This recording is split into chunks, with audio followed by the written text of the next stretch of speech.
Imagine a traveler on an endless path. The landscape around them is beautiful, lush forests, sunlit mountains, vibrant skies, but the traveler sees none of it. Their gaze is fixed, their body is tense. This is because they are not walking alone. They are being pulled in two opposite directions by two ghostly figures. One trailing behind them is the ghost of the past. It's heavy, draped in gray, its feet shackled with the chains of memory. It constantly whispers in the traveler's ear, murmuring tales of regret, of missed opportunities, of what could have been. The other ghost, shimmering and anxious just ahead, is the ghost of the future. It tugs the traveler forward with a desperate, nervous energy, painting vivid pictures of all the things that could go wrong and dangling the promise of a happiness that is always just over the next hill. Caught between the weight of yesterday and the worry of tomorrow, the traveler is paralyzed. They are so busy wrestling with these two ghosts that they fail to notice the only thing that is truly real: the solid, steady ground beneath their feet. This isn't just a metaphor. This is how most of us live our daily lives, haunted by these two ghosts. The ghost of the past keeps us trapped in a prison of our own history. It forces us to endlessly replay our mistakes, the relationship that ended badly, the career path we didn't take, the foolish thing we said at a party years ago. It feeds us a constant diet of if-onlys, or it chains us to nostalgia, whispering that our best days are behind us, making the present feel dull and colorless in comparison. It convinces us that our past defines our potential. At the same time, the ghost of the future sells us a devastating lie. It's the lie of when-then thinking. I will finally be happy when I get the promotion. I will be able to relax then. Once I buy the house, my life will truly begin when I find the perfect partner. This mindset turns our entire life into a waiting room. It's the source of our anxiety, the endless scenario planning, the chronic worrying. We achieve a long-sought goal, feel a fleeting moment of relief, and then the ghost immediately points to the next milestone, the next thing we need to acquire or achieve to be secure. We are so focused on preparing for a future that never arrives, or recovering from a past we can never change, that we miss the only life we actually have.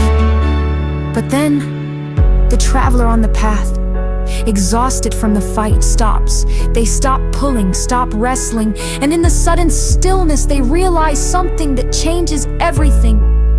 The ghosts are not real.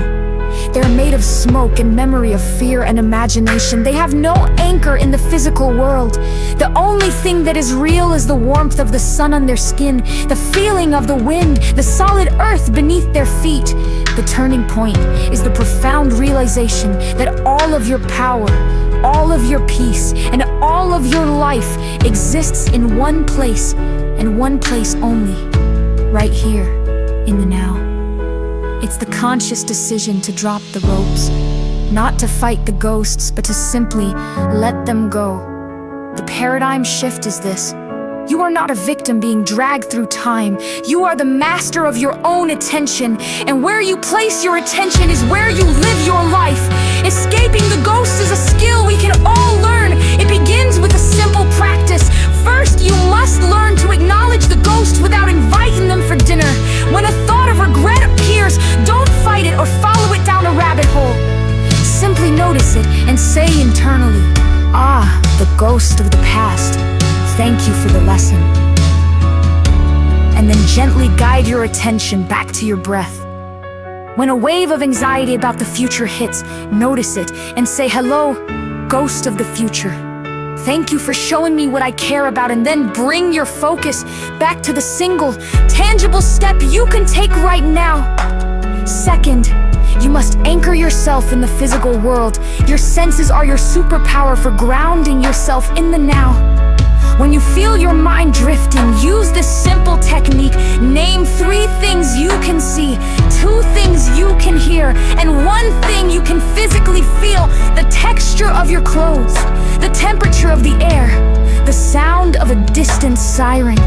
This act pulls your attention out of the abstract world of thought and plants it firmly in the reality of your present experience. Finally, You must redefine your relationship with your goals. A goal is not a finish line in the future where happiness is waiting. A goal is a compass. Its only purpose is to give your actions today a sense of direction and meaning. The joy is not in finally getting the degree. It is in the fascination of learning something new today.